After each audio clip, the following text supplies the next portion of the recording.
گروه سیوم خواندن با آوازها. فقط 4 تا آواز داریم برای همین خیلی درس کوتاه. آواز یکم مثلا در زبان تاجیکی ما این آواز رو داریم، مثلا حمام یا حلال گویم. اگر ما همین حرفی استفاده میبریم. کلمه یکم hat یعنی که کولو. زمستان با آدما کولو میپوشن که شما سرما نخورید. hot یعنی که گرم. and hand یعنی که دست. آوازی دوم ب. مثلا ما حرفی ب داریم در زبان تاجیکی.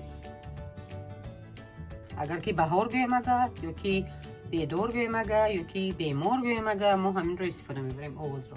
برای همین ما با کمک آسان ب ای بی با زبان تاجیکی میشود زنبور. ب ای گ بیگ یعنی که بزرگ کلان. بیگ. بانانا ما میگویم بانان، اینا میگوین بانانا. آواز سیوم ما هم این آواز رو در زبان تاجیکی داریم.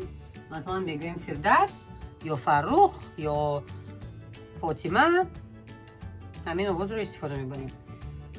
کلمه یکم flower میشود گل. flower. کلمه دوم fish یعنی که ماهی. fat یعنی که در این زبان ها میگوین چاق، تاجیکا میگوین غفص یا فربه. آواز چهارم ما هم داریم این آواز رو. مثلا اگر که با زبان تاجیکی گویم که لایلا لولا موردم. کلمه یکم lion یعنی که lion میشود شیر. love میشود عشق. آخران کلمه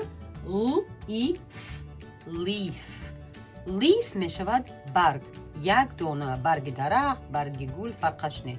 درس انجام شد.